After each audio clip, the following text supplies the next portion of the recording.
നമസ്കാരം. ഏതൊരു രാജ്യത്തെയും പരമോന്നത നീതി സംഹിത എന്നത് ആ രാജ്യത്തെ ഭരണഘടനയാണ്. മനുഷ്യൻ്റെ ചരിത്രത്തിലുടനീളം മതങ്ങൾക്ക് കാര്യമായ പങ്കുണ്ടായിട്ടുണ്ട്. മനുഷ്യൻ്റെ ചിന്തകളെയും അവൻ്റെ വിചാരങ്ങളെയും എല്ലാം മതങ്ങൾ ഒരു തരത്തിൽ അല്ലെങ്കിൽ മറ്റൊരു തരത്തിൽ സ്വാധീനിച്ചിട്ടുണ്ട്. അതുകൊണ്ട് തന്നെ മനുഷ്യൻ രചിച്ച ഭരണഘടനകളിലും പലപ്പോഴും മതത്തിൻ്റെ സ്വാധീനം കടന്നു വരാറുണ്ട്. ചിലയിടങ്ങളിൽ അതൊരു മതരാഷ്ട്രത്തിലേക്ക് തന്നെ പോവുകയും മതനിയമങ്ങളുടെ അടിസ്ഥാനത്തിൽ രാജ്യങ്ങൾ നിർമ്മിക്കപ്പെടുകയും ചെയ്യുന്നത് നാം കണ്ടിട്ടുണ്ട്. ഇറാനും സൗദി അറേബ്യയും വത്തിക്കാനുമെല്ലാം അത്തരം രാജ്യങ്ങൾക്ക് ഉദാഹരണമാണ്. മറ്റ് ചിലയിടങ്ങളിൽ മതങ്ങൾ ഭരണഘടനയ്ക്ക് മേൽ സ്വാധീനം ചെലുത്താറുണ്ട്, പക്ഷേ ഒരിക്കലും അതൊരു മതരാഷ്ട്രമായി പരിണമിക്കാറില്ല. ഇന്ത്യയിലേക്ക് വരുമ്പോൾ ഇന്ത്യയിൽ മതത്തിൻ്റെ സ്വാധീനം എത്രമാത്രമുണ്ടെന്നും ഇന്ത്യയിൽ ഏതെങ്കിലും ഒരു മതം ഭരണഘടനയിൽ ഔദ്യോഗികമായി ഇന്ത്യയുടെ മതമായി മാറിയിട്ടുണ്ടോ എന്നും പരിശോധിക്കുകയാണ് ഇവിടെ. ആർഗ്യുമെൻ്റ് വിത്ത് മല്ലുവിൻ്റെ പുതിയൊരു അധ്യായത്തിലേക്ക് ഏവർക്കും സ്വാഗതം.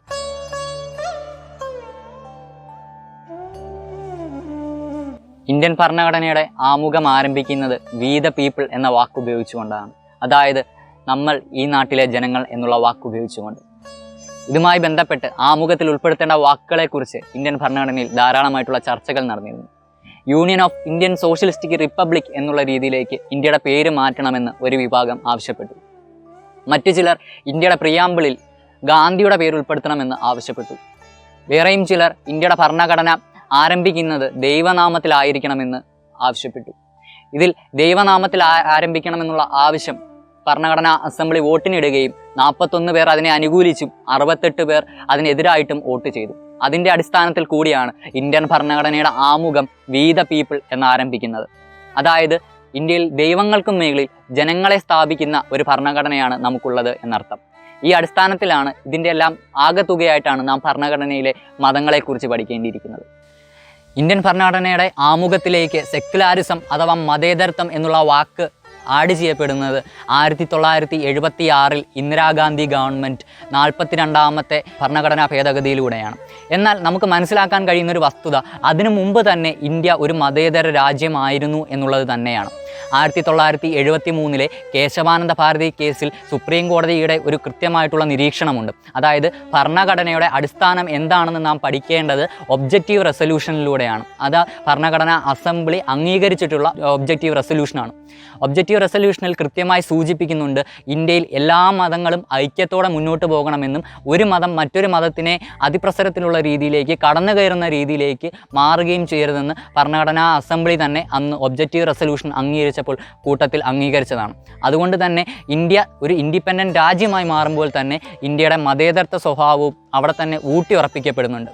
ഇന്ത്യൻ ഭരണഘടനയുടെ പാർട്ട് 2 5ാമത്തെ ആർട്ടിക്കിൾ മുതൽ 11ാമത്തെ ആർട്ടിക്കിൾ വരെ ചർച്ച ചെയ്യുന്നത് ഇന്ത്യൻ പൗരനാവാനുള്ള 5 മാനദണ്ഡങ്ങളെക്കുറിച്ചാണ്.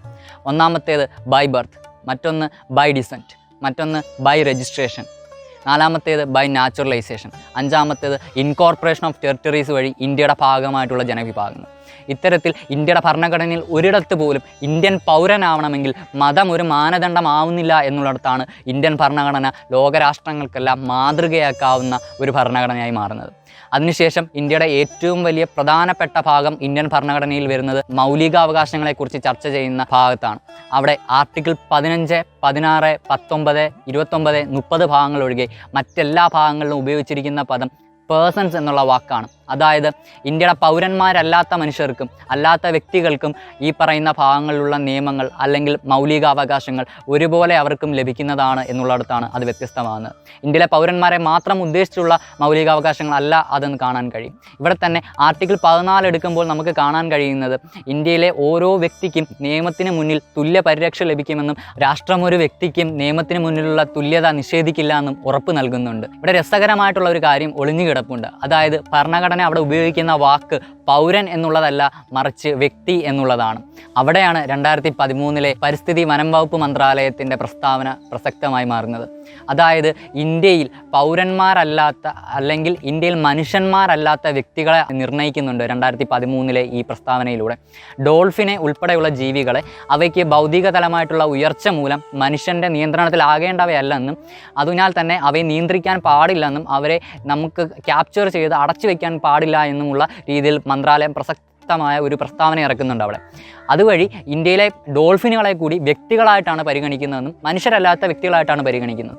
അതിനാൽ തന്നെ ഈ പറയുന്ന ആർട്ടിക്കിൾ 14 അവകാശങ്ങൾ അല്ലെങ്കിൽ ഇന്ത്യയുടെ പേഴ്സൺസ് എന്നുള്ള വാക്ക് ഉപയോഗിക്കുന്ന എല്ലാ ഭാഗത്തും വരുന്ന അവകാശങ്ങൾ ഡോൾഫിനുകൾക്കുൾപ്പെടെ പ്രസക്തമാവുന്ന രീതിയിലേക്ക് വേണമെങ്കിൽ വക്കീലന്മാർക്കോ നിയമവിദഗ്ധർക്കോ സ്ഥാപിച്ചെടുക്കാൻ കഴിയുന്ന രീതിയിലേക്ക് ഡോൾഫിനുകളുടെ അവകാശങ്ങൾ കൂടി മനുഷ്യരുടേതിന് തുല്യമായി പരിഗണിക്കുന്ന രീതിയിലേക്ക് മാറ്റാനുള്ള വിശാലമായ സാധ്യതകൾ കൂടി അന്നത്തെ കോൺസ്റ്റിറ്റ്യൂവൻ്റ് അസംബ്ലി തുറന്നിട്ടിരുന്നു എന്നിടത്താണ് നാം കോൺസ്റ്റിറ്റ്യൂവൻ്റ് അസംബ്ലിയുടെ മഹത്വം വ്യക്തമാക്കുന്നത്. ഇവിടെ നോൺ ഹ്യൂമൻ പേഴ്സണായിട്ട് പ്രഖ്യാപിച്ചത് കാരണം ഡോൾഫിന് കിട്ടുന്ന ഏറ്റവും വലിയ അവകാശം എന്തെന്ന് വെച്ചാൽ, ഇപ്പോൾ ഇന്ത്യ മഹാരാജ്യത്ത് ഒരു വ്യക്തിക്കും ഒരു കടുവയെ വെടിവെച്ച് കൊല്ലാൻ കഴിയില്ലായിരിക്കും. പക്ഷേ അടിയന്തര സാഹചര്യത്തിന്മേൽ ഒരുപക്ഷെ ഗവൺമെൻറ്റിന് അതിനുള്ള അവകാശമുണ്ടാകും. എന്നാൽ ഇന്ത്യയിൽ നാഷണൽ എമർജൻസി പ്രഖ്യാപിച്ചാൽ കൂടി ഇങ്ങനെ ഒരു സാധ്യത നിലനിൽക്കുന്നതിനാൽ ഡോൾഫിനുകളെ ഒരു രീതിയിലും ഉപദ്രവിക്കാൻ രാജ്യത്തിൻ്റെ ഭരണകൂടത്തിന് പോലും കഴിയില്ല എന്നുള്ള വിശാലമായ അർത്ഥത്തിൽ മനുഷ്യന് പ്രാവർത്തികമാവുന്നത് പോലെ തന്നെ ഇന്ത്യൻ ഭരണഘടനയിലെ 21ാമത്തെ വകുപ്പായിട്ടുള്ള റൈറ്റ് ടു ലൈഫ് ഇവിടെ ഡോൾഫിനുകൾക്ക് കൂടി തുറന്നിടുന്ന രീതിയിലാണ്, ഇത്രയും വിശാലമായിട്ടുള്ള രീതിയിലാണ് മുന്നോട്ട് പോകുന്നത്. അതായത് ഇന്ത്യൻ ഭരണഘടന ഇവിടെ പരിഗണിക്കുന്നത് മതമുള്ള മനുഷ്യരെയും മതമില്ലാത്ത മനുഷ്യരെയും അതിനും അപ്പുറത്തേക്ക് മനുഷ്യരല്ലാത്ത എന്നാൽ ഉയർന്ന ഭൗതിക നിലവാരമുള്ള ജീവികളെ കൂടി പരിഗണിക്കുന്ന ഒരു ഭരണഘടനയാണ്. ഇവിടെയാണ് നാം ചോദിക്കേണ്ടത്, എന്താണ് ഡോൾഫിനുകളുടെ മതമെന്ന്. കാരണം ഇത്രയും വിശാലാർത്ഥത്തിൽ ഭരണഘടന പോകുമ്പോൾ മതമില്ലാത്ത ഇത്രയും വലിയ ജീവികളെ ഇവിടെ കൂട്ടിച്ചേർത്തുകൊണ്ട് ഭരണഘടനയ്ക്ക് മുന്നോട്ട് പോകാൻ കഴിയുമ്പോൾ അതിൻ്റെ വിശാലാർത്ഥങ്ങൾ എത്രമാത്രമാണെന്ന് നമുക്ക് ബോധ്യമാവുന്നു. മറ്റൊന്ന്, ഇന്ത്യൻ ഭരണഘടനയുടെ ആർട്ടിക്കിൾ 17 കൊണ്ട് അൺടച്ചബിലിറ്റി അഥവാ അയിത്തം പോലെയുള്ള ദുരാചാരങ്ങൾ ഇന്ത്യൻ ഭരണഘടനയിൽ ഉൾപ്പെടുത്തിക്കൊണ്ട് അത് തുടച്ചു മാറ്റുന്നുണ്ട് ഇന്ത്യൻ ഭരണഘടന. അങ്ങനെ നോക്കുമ്പോൾ അയിത്തം അഥവാ അത്തരത്തിലുള്ള അൺടച്ചബിലിറ്റി എന്നുള്ള ഹിന്ദുമതത്തിൽ നിലനിന്ന് പോയിരുന്ന വ്യവസ്ഥയാണത്. അപ്പോൾ അതിന് മേളിലേക്ക് ഭരണഘടന കൈവയ്ക്കുമ്പോൾ അവിടെ നമുക്ക് മനസ്സിലാകുന്നത് മതത്തിനും മുകളിലേക്ക് ഭരണഘടനയ്ക്ക് അവിടെ നിലനിൽപ്പുണ്ട് എന്നുള്ളത് തന്നെയാണ്. അതുകൊണ്ടാണ് മതത്തിനുള്ള ഒരു ദുരാചാരത്തിനെതിരെ ഭരണഘടനയ്ക്ക് പ്രവർത്തിക്കാൻ കഴിയുന്നതും അതിനെതിരെ ശക്തമായ നിയമങ്ങൾ കൊണ്ട് അതിനെ അവസാനിപ്പിക്കാൻ കഴിയുന്നത്. ഇത്തരത്തിൽ സൂക്ഷ്മമായി പരിശോധിക്കുമ്പോൾ ഇന്ത്യൻ ഭരണഘടനയുടെ എല്ലാ ആർട്ടിക്കിളുകളിലും അല്ലെങ്കിൽ ഇന്ത്യൻ ഭരണഘടനയുടെ എല്ലാ വകുപ്പുകളിലും ഈ കൃത്യമായിട്ടുള്ള മതത്തിന് മേളിൽ നിൽക്കുന്ന നിലപാടുകൾ നമുക്ക് കാണാൻ കഴിയുന്നതാണ്. മറ്റൊന്ന് സൂചിപ്പിക്കേണ്ടത്, ആർട്ടിക്കിൾ 25, 26, 27, 28 തുടങ്ങിയ വകുപ്പുകളിലൂടെ എല്ലാ മതങ്ങൾക്കും ഇന്ത്യയിൽ പ്രവർത്തിക്കാനുള്ള സ്വാതന്ത്ര്യവും ഏതൊരു മനുഷ്യനും അയാൾക്ക് ഇഷ്ടമുള്ള മതത്തിൽ വിശ്വസിക്കാനും അത് പ്രചരിപ്പിക്കാനുമുള്ള സ്വാതന്ത്ര്യമുണ്ട് ഇന്ത്യൻ ഭരണഘടനയിൽ എന്ന് നമുക്ക് കാണാൻ കഴിയും. അതായത് ഒരാളെപ്പോലും ഭരണഘടന ഇന്ന മതത്തിൽ വിശ്വസിക്കണമെന്ന് അവിടെ വാശി പിടിക്കുന്നില്ല. അയാൾക്ക് ഇഷ്ടമുള്ള മതത്തിൽ വിശ്വസിക്കാനും ഒരു മതത്തിലും ഇനി വിശ്വസിക്കുന്നില്ലെങ്കിൽ അതിനുമുള്ള സ്വാതന്ത്ര്യം ഭരണഘടന നൽകുന്നുണ്ട്. മാത്രമല്ല ഇന്ത്യൻ ഭരണഘടനയിൽ ഒരു മതത്തിൻ്റെയും പ്രൊമോഷന് വേണ്ടി അല്ലെങ്കിൽ ഒരു മതത്തിൻ്റെയും പ്രചാരണത്തിന് വേണ്ടി പൗരനിൽ നിന്നും ഭരണകൂടം ടാക്സ് ഏർപ്പെടുത്തുകയും ചെയ്യുന്നില്ല.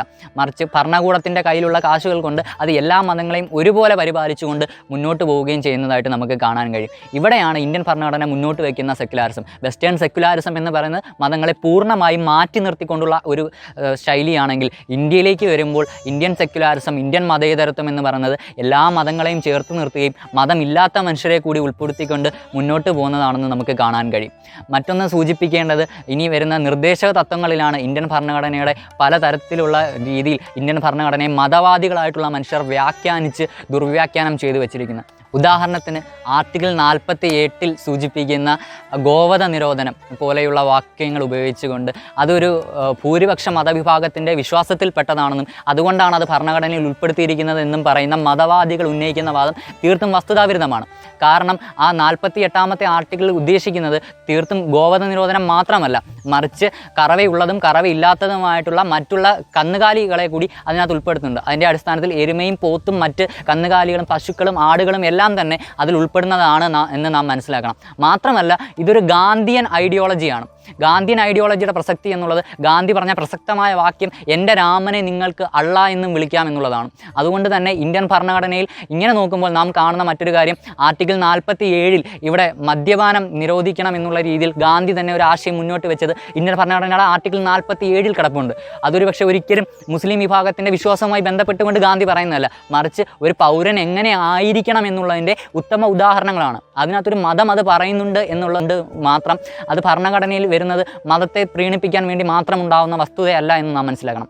ഉദാഹരണത്തിന് ഫ്രഞ്ച് റവല്യൂഷനിൽ ഉയർന്നു കേട്ട ഒരു മുദ്രാവാക്യമായിരുന്നല്ലോ ലിബർട്ടി, ഇക്വാളിറ്റി, ഫ്രട്ടേണിറ്റി എന്നുള്ളത്. അതുപോലെ തന്നെ ഇസ്ലാം മതം വർഷങ്ങളായി മുന്നോട്ട് വയ്ക്കുന്ന ആശയങ്ങളിലൊന്നാണ് സാഹോദര്യം. പക്ഷേ ഒരിക്കൽ പോലും ഈ ലിബർട്ടി, ഇക്വാളിറ്റി, ഫ്രട്ടേണിറ്റിയിലെ ആ ഫ്രട്ടേണിറ്റി അഥവാ സാഹോദര്യം എന്നുള്ളത് കേൾക്കുമ്പോൾ നാം അതിനെ ഇസ്ലാം മതവുമായി കൂട്ടിച്ചേർത്തല്ല വായിക്കുന്നത്. മറിച്ച് അതൊരു ഫ്രഞ്ച് റവല്യൂഷൻ പോലെ വിപ്ലവാത്മകമായ സ്വഭാവമുള്ള ഒരു വിപ്ലവം മുന്നോട്ട് വയ്ക്കുന്ന കരുത്തുറ്റ ജനാധിപത്യ ആശയങ്ങളായിട്ടാണ് നാം അതിനെ വായിക്കുന്നത്.